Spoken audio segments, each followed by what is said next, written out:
I'm Carrie. Welcome to the TrueNorth emPower program energy conservation video. Would you like to cut your heating and energy costs in half? It's easy, just install a programmable thermostat, switch to CFL light bulbs, turn the heat setting down on your hot water tank, use smart power strips, put insulating plastic up on your windows in the winter months, use low flow shower heads, change your furnace filter 4 times a year, install foam insulation behind your outlets and plugs, let food cool before putting into the fridge or freezer, and keep them both full but not stuffed. Turn the lights off when you leave a room. Use cold water when doing laundry. Make sure you use the right sized pots for burners on your stove. Keep the lint trap of your dryer clean and dry clothes in consecutive loads. And wrap your hot water tank in an insulating blanket. A little overwhelming, isn't it? Well, relax. I'm here to make it easier for you. First of all, let's take a look at why conserving energy is so important to your household budget. An average household in the highest 20% of income, or a typical upper middle class household, only spends about 3% of their total annual expenditures on heating and energy, while a typical lower income household spends twice that much. There are many reasons for this, but the biggest one is simply that the homes of the average lower income family are typically older and or not as energy efficient as those of an upper middle class family. If you're watching this video, that means you probably fall somewhere within the second category. And that means your house is leaking financial resources all over the place. That's the bad news. The good news is there's lots of things that you can do to make a difference. Small changes can add up to big savings for you. I'm in the home of Andy and Laura. Let's take a look at the kit they received from TrueNorth. There's a basic kit and an advanced kit, so you may or may not have everything in your kit that they do, but that's okay, because even if you didn't get some of these items in your kit, they're all pretty affordable. First up, CFL light bulbs. Compact fluorescent light bulbs are an easy way to save money. They cost a little bit more to buy up front, but they use 75% less energy than standard bulbs. And they last about 5 times as long, so in the long run the savings really add up. To get the most out of your CFLs, remember these tips. Be sure to screw them in by holding the ballast, the white plastic part, not the glass tubing. You'll maximize the lifetime and effectiveness of your CFLs by keeping them on for 15 minutes or more at a time, so avoid turning them on and off quickly. Only use bulbs labeled as 3-way on a 3-way socket, and those labeled as dimmable on dimmer switches. Next, smart power strips. Have you ever noticed that even after you turn off your TV or computer, there are still glowing little eyes staring back at you in the dark? All those things are little energy vampires, unnecessarily draining power and costing you money.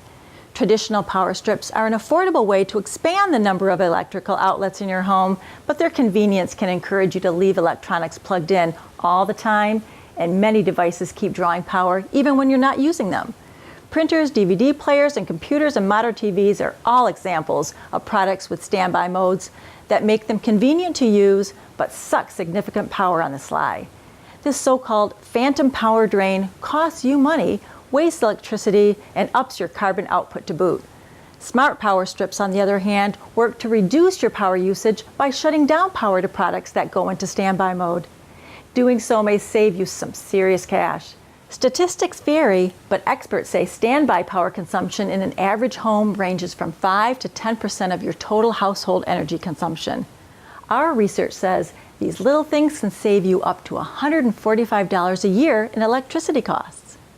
This little guy is a low-flow shower head. A typical person can use up to 25 gallons of water for every shower, and that water has to be heated using electricity or gas and pumped using electricity. A low-flow shower head will use about 50 to 70% less water than a traditional shower head. They're easy to install, usually cost less than $10, and often even come with a little pause button to stop the flow of water while you lather up, if you're really that serious about saving water and energy. To install one of these, all you typically need is an adjustable wrench and some plumber's tape. Simply remove the old shower head using the wrench. Remember, righty-tighty, lefty-loosey, or clockwise to tighten and counterclockwise to loosen. Remove any old plumber's tape. Wipe it off with a rag. Wrap 1 layer of new plumber's tape on the threaded portion of the pipe, and then screw on the new low-flow shower head. Tighten by hand first, and then use the wrench to get it nice and snug. Turn the water on to check for leaks and then tighten a little more if you have to. The last thing you may have in your kit is an insulating plastic wrap for your windows. These are great. They only cost a few dollars each, and they're available at almost any hardware store. According to the U.S. Department of Energy, drafts can waste 5 to 30% of your energy use. High-efficiency double and triple pane windows work by trapping a layer of air between each layer of glass, and this air works as insulation. Having the area around your windows properly insulated and sealed also keeps heat in the winter and cool air in the summer. If you have an older house with older windows, this means money is simply leaking out through the cracks. Adding a layer of sealed plastic to the inside of windows creates a buffer against drafts, and the extra still airspace can give a nice boost to your home's ability to hold heat. And don't worry, properly installed, window plastic is essentially invisible. Let's take a look at how easy it is to install. The only tools you'll need is a hair dryer to tighten the plastic once it's up, and possibly a pair of scissors to cut to size. First, clean and dry surface to be taped.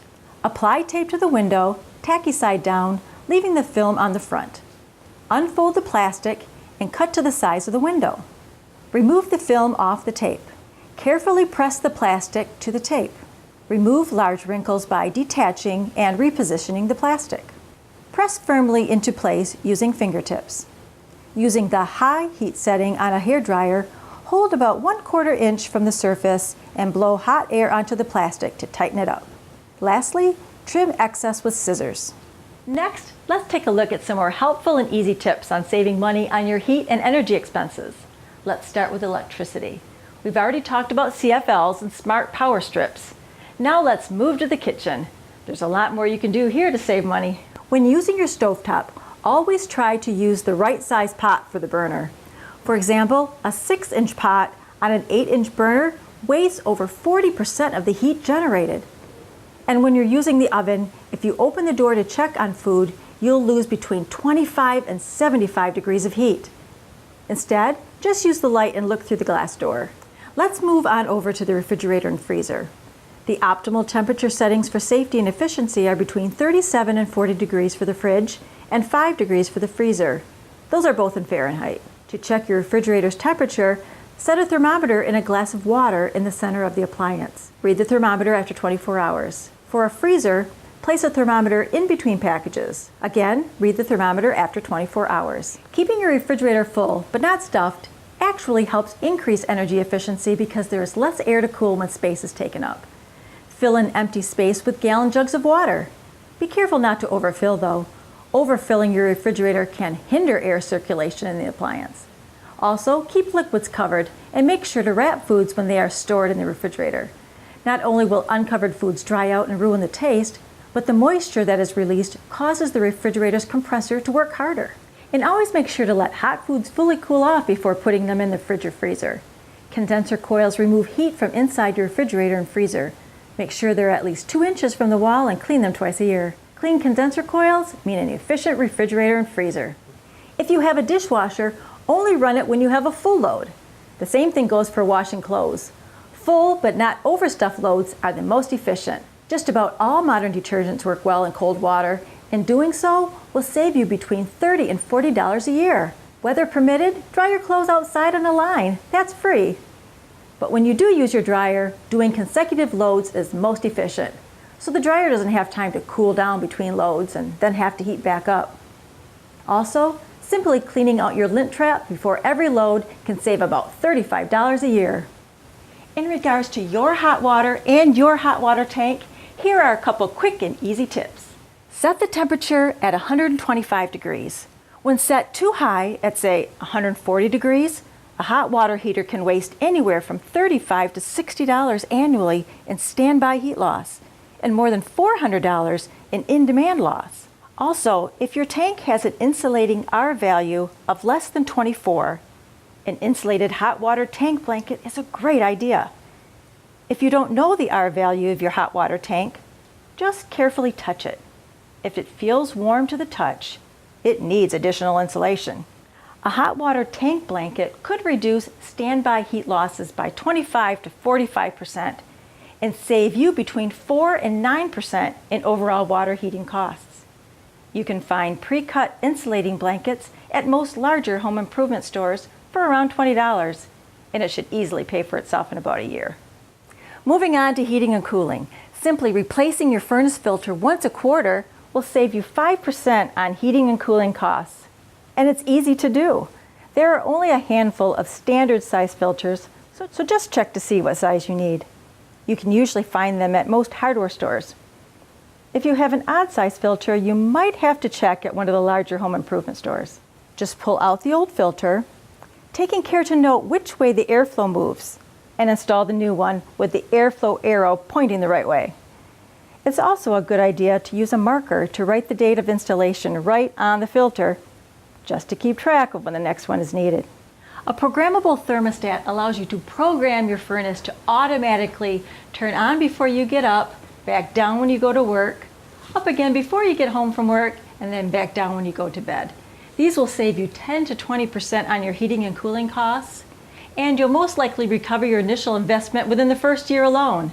Laura installed this one herself for less than $30. Also, for every degree you lower the heat setting in the winter or raise the cooling setting in the summer, you will save 3%. So if you normally heat your home to 70 degrees in the winter and cool it to 73 in the summer, you can save 12% by simply lowering your heat set point to 68 and raising your cooling set point to 75. Just wear a sweater when it's cold and t-shirts when it's hot. Open the blinds or curtains of windows to let in natural light during the day, and you won't have to use electric lights. And by opening the curtains or blinds on south-facing windows, you can take advantage of free solar gain heat. Keep furniture, carpeting, and curtains from blocking heat registers and air return ducts. One last thing you can do is to insulate all the outlets and switches on the exterior walls of your house. These insulating strips are cut the same size as an outlet cover and even have the outlet holes cut out for you. Not only are these strips an excellent air barrier, but they're also a breeze to install. It's as easy as removing the outlet cover, installing the strip, and putting the cover back on. So don't let the cold air drift into your home through one of these outside wall outlet openings. Insulate them. We've covered a lot today, and while there's no silver bullet when it comes to energy conservation, I think we've shown that a lot of small changes can add up to substantial savings for you. Don't get overwhelmed. You don't have to do everything, and you sure don't have to do everything today. Just keep chipping away at it. You can do it. In your kit, there should also be some great budgeting resources for you to look over. Setting a realistic budget is half the battle. Keeping it is the other half. I also want to encourage you to visit the TrueNorth website for more information. We plan on having a series of short videos available there on budgeting and maybe even some more energy saving tips for you. Just go to www.truenorthservices.org and click on the multimedia link to get to our YouTube channel. Thanks for watching today, and remember, when it comes to energy conservation, you're empowered.